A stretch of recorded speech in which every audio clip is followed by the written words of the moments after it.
Hello class, good morning. So we have started national income and its related aggregates in our last lecture. Okay, in that we have studied about concept of national income, that is what is national income. So national income, it is the sum total of factor incomes earned by normal residents of a country during the period of an accounting year. Okay, इसके बाद मैंने ये चीज़ें हम लोगों ने zoom meeting में भी डिस्कस की थी कि what is national income, what is domestic income. ठीक है, तो जो नेशनल इनकम कंसेप्ट है इसमें आता है factor income. So factor income, what are factor incomes? Factor incomes are the payments made by the producing unit. जो भी प्रोड्यूसिंग यूनिट्स होती हैं, that is firms, on to the household. Households are the owners of the factors of production for the use of the factor services. ठीक है, factor incomes में be compensation of employees, that is receiving by the house hold. ठीक है, और you can से rent. Rent किस पे होता है? लैंड पे, क्योंकि जो लैंड यूज कर रहे हैं उस पर रेंट देते हैं. ठीक है, next you can say interest. Interest on the capital and profit on the entrepreneurship. Okay, then I have already told you that factor income are different from transfer income. If somebody is saying that factor income and transfer income, they both are same. So no, they both are different from each other. Actually you have to understand the meaning of factor income and transfer income in that way, that factor income are earned income and transfer income are unearned income. जो हम earn कर रहे हैं that are factor income. ठीक है ना, जैसे हम कोई काम कर रहे हैं तो हमें उसमें क्या मिल रही है? इनकम मिल रही है, दैट इज फैक्टर इनकम. और ट्रांसफर इनकम कौन सी होती है? जिसमें हमने कोई काम नहीं किया लेकिन हमको, जैसे मैं कह रही हूँ, चैरिटी में जो पैसे मिल रहे हैं या स्कॉलरशिप के जो पैसे हैं, ठीक है ना, that is the unearned income. ठीक है, इसके बाद मैंने बोला था, जैसे आपको जो नेशनल इनकम का कंसेप्ट बताया था उसमें मैंने आपको एक लाइन बोली कि नॉर्मल रेजिडेंट्स की इनकम होती है.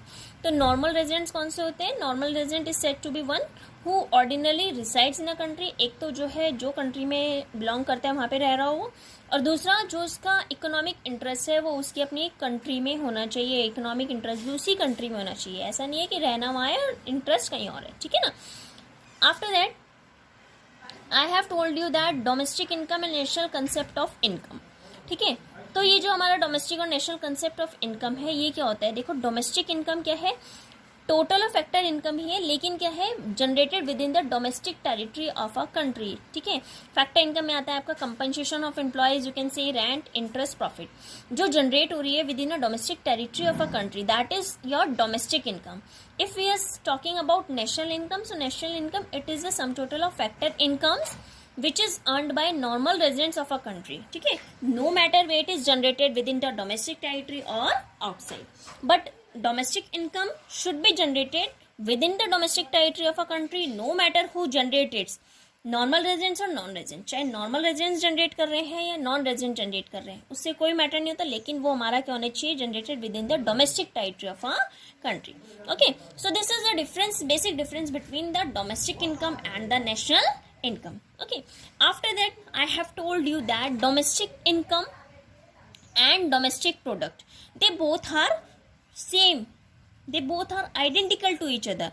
If we are saying that domestic income, so that is same as domestic product. Domestic product भी क्या है? It is the sum total of factor incomes earned by normal residents or non-residents within a domestic territory of a country. Is it clear? Okay, now come to the next, that now our topic is, today's topic is gross and net concept of domestic product. ठीक है, देखो, जो हमने domestic product किया है, domestic product is identical to domestic income, that is we are talking about gross and net concept of domestic income. ठीक है, because they both are same. So today's topic is gross and net concept of domestic product. So domestic product is measured as, जो domestic product है उसको हम two types में major करते हैं. एक होता है आपका GDP and second one is NDP. GDP means gross domestic product and NDP means net domestic product. Okay, gross में इंक्लूड होता है हमेशा डेप्रिसिएशन और नेट में इंक्लूड नहीं होता है. ग्रॉस मतलब टोटल होता है. ठीक है, so if we are talking about, see you can just understand like this. Wait, okay, so if we are talking about gross to net, अगर हमें gross से net में जाना होता है, so we have to subtract depreciation. Okay, So if we have to change gross value into net value, so we have to subtract depreciation, क्योंकि आपको सिर्फ इतना याद रखना है कि ग्रॉस मतलब होता है टोटल, तो टोटल में हमेशा डेप्रिसिएशन आपका प्लस रहता है, ठीक है। तो जब आपको नेट में जाना होता है तो हमें डेप्रिसिएशन को क्या करना है, माइनस, ठीक है।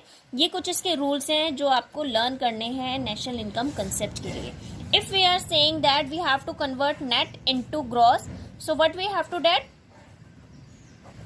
we have to add depreciation, ठीक है। like if we are saying that GDP को अगर मुझे NDP में चेंज करना है, so what we have to do, मैं क्या करूंगी, GDP में से माइनस डेप्रिसिएशन करूंगी तो मेरे पास क्या आ जाएगा, NDP। क्यों, क्योंकि देखो G से N में जाना है, ग्रॉस से नेट में जाना है ना, ग्रॉस से नेट में जाना है तो यानी कि माइनस डेप्रिसिएशन करना है, डीपी तो दोनों सेम है, ठीक है ना।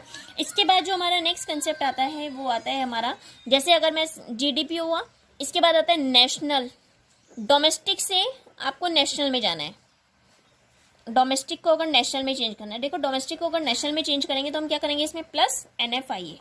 NFIA का मतलब क्या होता है, net factor income from abroad, ठीक है। Net factor income from abroad, देखो इसमें net factor income from abroad, कई बार हमें क्वेश्चन में ये लिखा रहता है कि factor income received from abroad, factor income receive from abroad, और दूसरा रहता है factor income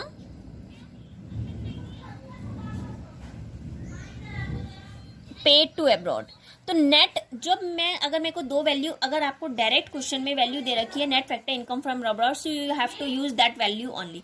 but if the value is given like factor income from abroad and factor income paid to abroad, so you have to first add the value of factor receive जो हो रहा है वो plus किया, और जो हमने पे करा उसको माइनस किया, ठीक है ना। तो उसके बाद मेरी क्या निकला, NFIA। This is the formula of calculating NFIA, okay. So it is given in some of the question, but mostly NFIA value is given in that question for calculating national income, ठीक है। इसके बाद हमारा question, जैसे मैं अगर आपको मैंने बोला GDP से मुझे NNP में चेंज करना है, so what we have to do, देखो ग्रॉस से नेट में गए, सो मैंने क्या बताया आपको, minus depreciation, step by step करना है आपने। इसके बाद डोमेस्टिक D है, D डोमेस्टिक से नेशनल में गए तो प्लस NFIA, और PP तो दोनों में सेम है, ठीक है। So this is the rule for changing GDP to NNP। इसके बाद हमारा जो नेक्स्ट कंसेप्ट आता है वो आता है MP से FC के लिए। अगर मैं आपको कह रही हूँ मुझे मार्केट प्राइस से फैक्टर कॉस्ट में जाना है, कि मार्केट प्राइस दे रखा है लेकिन मार्केट प्राइस से मुझे किस में जाना है, फैक्टर कॉस्ट में जाना है। So what we have to do, देखो फैक्टर कॉस्ट में क्या होता है, फैक्टर कॉस्ट में हमारी फैक्टर ऑफ प्रोडक्शन चीजें यूज होती हैं, है ना। तो हम लोग क्या करते हैं इसमें, जब GDP MP से, तो देखो मार्केट प्राइस में क्या होता है, मार्केट प्राइस में हमेशा याद रखना कि टैक्स इंक्लूड होता है। जब भी हम कोई सामान लेने जाते हैं तो वहां पे लिखा रहता है ना MRP इज इक्वल टू, अगर 100 है तो वहां पे लिखा रहता है इंक्लूडिंग ऑल टैक्सेस, यानी कि सारे टैक्स इंक्लूड है। तो जब हमें मार्केट प्राइस से फैक्टर कॉस्ट में जाना है तो हमें क्या करना है, जो इनडायरेक्ट टैक्स होंगे उसको माइनस करेंगे और सब्सिडी को प्लस करेंगे, बस ऐसे याद रखना आप, ठीक है। सॉरी, सब्सिडी को आपने क्या करना है, प्लस करना है, इनडायरेक्ट टैक्स को माइनस करना है, सब्सिडी को प्लस करना है। क्यों, क्योंकि MP में ऑलरेडी टैक्स इंक्लूड होता है, तो फैक्टर कॉस्ट में जब जाते हैं तो वो माइनस होता है, वो प्लस। अगर मैं आपको कहूंगी फैक्टर कॉस्ट से मुझे MP में जाना है, so what we have to do, मेरे को क्या करना होगा, सब्सिडी इनडायरेक्ट टैक्स को प्लस हो जाएगा और सब्सिडी माइनस हो जाएगी, क्योंकि मार्केट प्राइस में आपको सब्सिडी तो नहीं मिलती है ना, टैक्स मिलता है, ठीक है। सब्सिडी कहाँ मिलेगी आपको, फैक्टर कॉस्ट में जब आप आओगे, ओके। तो ये हमारे कुछ रूल्स हैं जो हमें फॉर्मूले लर्न करने के लिए हेल्प करेंगे for the concept of national income, okay. इसके बाद जैसे अगर like if I am saying that GDP MP को आपने NNP FC में चेंज करना है, so what steps you have to taken for changing this value into this value. GDP MP is your domestic income. GDP MP को हम domestic income बोलेंगे और NNP FC क्या है आपका, and NNP FC is your national income. So what steps you have to taken for changing GDP MP into NNP FC, that is domestic income to national income, ठीक है। देखो मैंने आपको बताया स्टेप बाय स्टेप आपको change करना है। तो ग्रॉस से जब हम नेट में जाते हैं तो हमने क्या करना है, step 1 minus depreciation, after this step 2 is domestic से अगर आपने नेशनल में जाना है तो डोमेस्टिक से नेशनल में जाने के लिए क्या करेंगे, plus NFIA. NFIA is net factor income from abroad. ठीक है, इसके बाद हमारा आता है P से P तो सेम है, लेकिन MP से FC में जाने के लिए मैंने आपको बताया MP में मार्केट प्राइस इंक्लूड है. तो स्टेप 3 क्या हो जाएगा, मार्केट प्राइस को टैक्स में हम माइनस कर देंगे. तो माइनस इनडायरेक्ट टैक्स और plus subsidy. Is it clear? So these are the rules for changing one value to the another value, that is domestic income to the national income. आपको सिर्फ 3 step याद रखना है कि G से, D से और MP से चेंज करने पे क्या रूल्स होते हैं, और यही आपको जो है क्वेश्चन में हेल्प करेंगे. नेशनल इनकम का जो कंसेप्ट है, अगर आपको ये रूल्स याद हो गए, so that is the whole concept of national income is clear in your mind. Okay, totally whole concept is based on these rules. Okay, so now come to the main point, that is what we have started, that is GDP and NDP. So domestic product is measured as GDP or NDP. Okay, so now after this देखो GDP और ये मैंने आपको rules already explain कर दिए. ठीक है, इसके बाद मैं आपकी बात करती हूँ domestic product at market price and domestic product at factor price. ठीक है, so there is no difference between domestic product at market price और डोमेस्टिक प्रोडक्ट. अगर हम फैक्टर कॉस्ट की बात करते हैं तो उसमें कोई डिफरेंस नहीं है. अगर हम ये नहीं देखते, जब तक हम कंसिडर नहीं करते कि कौन सी इकोनॉमी है, 2 सेक्टर इकोनॉमी है, 3 सेक्टर इकोनॉमी है, if we are not considering anything, so they both are same. Okay, actually domestic product at market price is identical with factor cost also, provided there is no government and there are no taxes and subsidies related to production of goods and services in the economy. अगर वहाँ पे सिर्फ house hold और producer की बात करते हैं तो उसमें कोई चेंज नहीं है. लेकिन क्यों? क्योंकि गवर्नमेंट जो होती है गवर्नमेंट टैक्स वगैरह लगाती है, सब्सिडी लगाती है, तो इसलिए थोड़ा चेंज आया था. लेकिन अगर वहाँ पे गवर्नमेंट नहीं है तो वहाँ पे कोई चेंज नहीं होगा. ठीक है, once the government sector is introduce, अगर हम गवर्नमेंट सेक्टर को इंट्रोड्यूस करते हैं तो टैक्स और सब्सिडी भी स्टार्ट अपना कर देती है रोल को प्ले करना, है ना. इसके बाद जो हमारा डोमेस्टिक प्रोडक्ट, अगर मार्केट प्राइस की बात करेंगे, domestic product at factor cost की बात करेंगे, तो दोनों डिफरेंट हो जाएंगे. ठीक है, अगर वहाँ पे गवर्नमेंट सेक्टर होगी, गवर्नमेंट सेक्टर यानी कि 3 सेक्टर इकोनॉमी होगी तो वहाँ पे चेंज होगा, otherwise they both are same. ठीक है, देन टैक्सेस ऑन गुड्स, जिसको हम क्या बोलते हैं, indirect taxes, tend to raise the market price of the goods. अगर देखो टैक्स जो है गुड्स पे बढ़ते हैं तो उससे क्या होता है, जो मार्केट प्राइस होगा गुड्स का वो भी क्या हो जाएगा, बढ़ जाएगा. अकॉर्डिंगली जो डोमेस्टिक प्रोडक्ट है एट मार्केट प्राइस का वो भी क्या हो जाएगा, इंक्रीज हो जाएगा. ठीक है ना, सब्सिडी कम हो जाएगी मार्केट प्राइस की गुड्स पे, तो डोमेस्टिक प्रोडक्ट जो मार्केट प्राइस का होगा वो क्या हो जाएगा, that is should be reduced.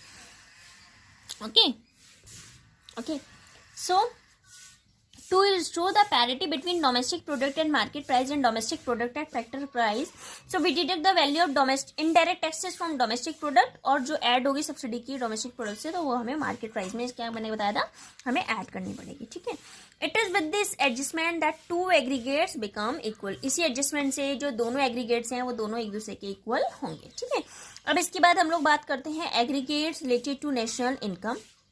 Okay, तो यहाँ पे देखो मैंने आपको ऑलरेडी बताया है, जब हम डोमेस्टिक प्रोडक्ट को यानी कि ग्रॉस हो या नेट हो, जब मार्केट प्राइस में होता है उसको इनडायरेक्ट टैक्स उसमें से माइनस करते हैं तो हमारे पास फैक्टर कॉस्ट में वैल्यू आ जाती है ना, और सब्सिडी प्लस बताया था. नेट इनडायरेक्ट टैक्स का फॉर्मूला ही होता है इनडायरेक्ट, देखो अगर यहाँ पे आता है net indirect tax, net value आ जाएगी, तो उसका फॉर्मूला होता है इनडायरेक्ट टैक्स में सब्सिडी को माइनस किया तो नेट आ गया. ठीक है, लेकिन अगर आपके पास क्वेश्चन में अलग अलग वैल्यू दी है कि इनडायरेक्ट टैक्स इतना है, सब्सिडी इतनी है, तो आपने इसके अकॉर्डिंग करना है. ओके, इसके बाद मैंने जो आपको बताया कंसेप्ट, देखो GDP MP से मुझे GDP FC में जाना है, तो देखो GDP और GDP तो सेम है, लेकिन मार्केट प्राइस से FC में जाना है तो क्या करते हैं, नेट इनडायरेक्ट टैक्स यानी कि इनडायरेक्ट टैक्स को माइनस करते हैं, सब्सिडी को प्लस करते हैं. ठीक है ना, इसके बाद हमारा नेक्स्ट आता है NDP MP से FC में जाना है तो NIT को माइनस करेंगे. ठीक है, आफ्टर दिस MP से FC में जाना है. ठीक है, ग्रॉस नेशनल है, ग्रॉस नेशनल, तो ये क्या होगा, माइनस का NIT. ठीक है, तो ये जो कंसेप्ट है ये आपको अपनी कॉपी में भी लिखने हैं and it should be learn by your heart. Okay, next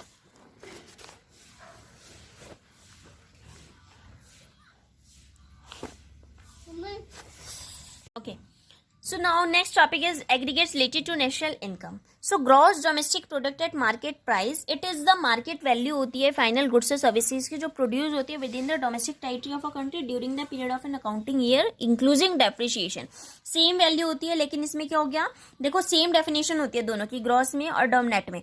लेकिन ग्रॉस में क्या बताया था मैंने कि इसमें डेप्रिसिएशन इंक्लूड होता है और नेट में डेप्रिसिएशन इंक्लूड नहीं होता है. तो आपने इसमें बोलना है इंक्लूजिंग डेप्रिसिएशन और इसमें बोलना है exclusive depreciation. So that is NDP is the market value of final goods and services produced within the domestic territory of a country during the period of an accounting year exclusive depreciation. Okay, that is GDP MP को अगर मुझे NDP MP में change करना है, ठीक है, या मैं कह रही हूँ आपको NDP MP से मुझे GDP MP में जाना है, तो आपने क्या करना है प्लस डेप्रिसिएशन. क्यों? क्योंकि नेट से ग्रॉस में जाने के लिए क्या करते हैं प्लस डेप्रिसिएशन. और NDP जीडीपी एमपी से अगर इसमें जाना है तो ग्रॉस से नेट में जाने के लिए क्या करते हैं माइनस डेप्रिसिएशन. ये मैंने आपको ऑलरेडी समझा दिया है, ठीक है ना. इसके बाद नेक्स्ट आता है CM gross national product at market price यानी कि जीएनपी एमपी. जीएनपी एमपी क्या होता है, जीडीपी एमपी में देखो इसमें चेंज क्या हो रहा है, ग्रॉस है, डोमेस्टिक से क्या हुआ है नेशनल में हुआ. तो डोमेस्टिक से नेशनल में जाने के लिए क्या मैंने बताया आपको कि NFIA net factor income from abroad को क्या करते हैं हम ऐड करते हैं, ठीक है ना, किसमें मार्केट डोमेस्टिक में. तो जीडीपी एमपी में हमने क्या किया, जीएनपी एमपी चेंज करने के लिए प्लस एनएफआईए, ठीक है ना. स्टेप बाय स्टेप याद रखना बेटा, ये हमेशा आपको लर्न होंगे, ठीक है. इसके बाद नेक्स्ट आता है हमारा net national product at market price. तो एनएनपी एमपी देखो एनडीपी एमपी है आपके पास और आपको एनएनपी एमपी में जाना है. तो एन से एन तो सेम है, कोई चेंज नहीं है. डोमेस्टिक से नेशनल में हुआ तो प्लस एनएफआईए और पी एमपी पीएमपी सेम है, ठीक है. इसके बाद है जीडीपीएफसी. जीडीपीएफसी अगर आपको कई बार क्वेश्चन में लिखा रहता है कि फाइंड जीडीपीएफसी, या सपोज क्वेश्चन में आपके पास दिया रहेगा if GDPFC is equal to this, rent is equal to this, interest is equal to this, profit is equal to this, depreciation is equal to this, you have to find out the value of compensation of employees. So how will you calculate? You just have to put this formula GDPFC, ठीक है. जब भी आपको कोई gross वाली value दी रहेगी, NDP वाली value दी रहेगी, तो आप वो वैल्यू लगाओगे और उसके बाद वैल्यू पुट करके आंसर फाइंड आउट करोगे. तो GDPFC is equal to compensation of employees दे रखा है, तो कंपनसेशन ऑफ एम्प्लॉइज होगा जो भी हमारी फैक्टर इनकम्स हैं प्लस उसमें डेप्रिसिएशन. क्यों आया? क्योंकि ग्रॉस है, ग्रॉस में क्या करते हैं डेप्रिसिएशन को प्लस करते हैं, ठीक है. After this we are talking about NDPFC. NDPFC है या मैं कह रही हूँ नेट डोमेस्टिक इनकम है, ठीक है. देखो जो फैक्टर कॉस्ट की अगर हम नेट डोमेस्टिक प्रोडक्ट की बात करते हैं तो उसको हम नेट डोमेस्टिक इनकम भी बोलते हैं. तो एनडीपीएफसी का फॉर्मूला क्या होता है, देखो कंपनसेशन ये तो हुआ, अब इसमें हम चेंज नहीं माइनस नहीं करेंगे. क्यों? क्योंकि नेट तो ऑलरेडी दे रखा है, यानी कि माइनस करके ही वैल्यू आती है नेट की, ठीक है. तो डेप्रिसिएशन का कोई रोल नहीं है. लेकिन इसमें क्या हुआ कि फैक्टर कॉस्ट की बात कर रहे हैं तो हम इसमें क्या करेंगे, सिंपल आपने सब जो हमारी फैक्टर इनकम है वो आपकी क्या हो जाएंगी प्लस हो जाएंगी, ठीक है ना. So these are the formulae for calculating national income. Okay, now come to the next, that is GNPFC. GNPFC का फॉर्मूला, GDPFC अगर मैं आपको कह रही हूँ मेरे पास वैल्यू दे रखी है GDPFC.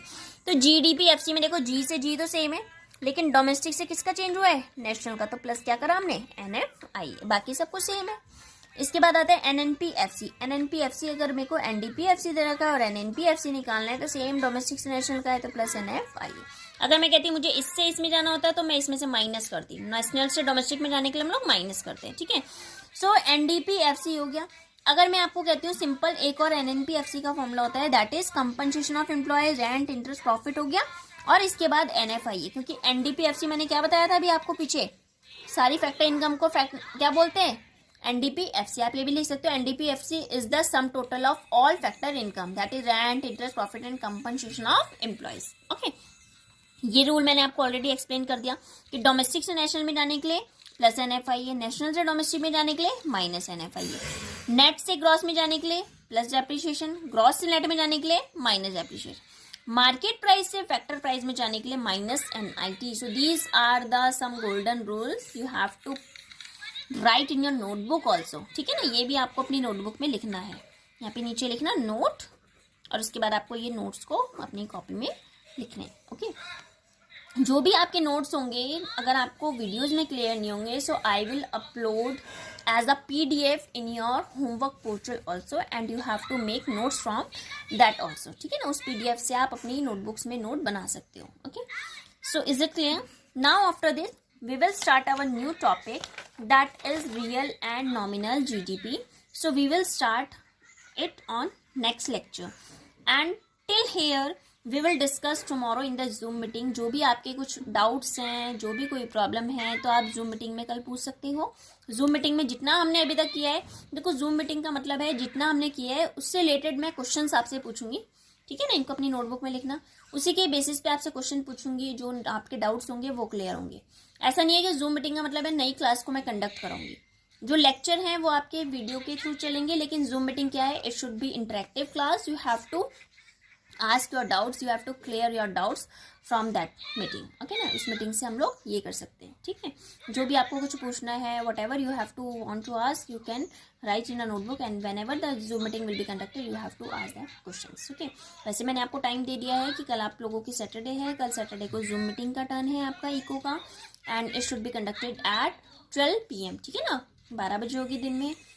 और सब बच्चों को उसमें रहना है. All students present should be mandatory in that meeting, and all students have to open their cameras. जो ओपन नहीं करेंगे कैमरा को, वो अलाउ, उनको मैं एकदम रिमूव कर दूँ ग्रुप से.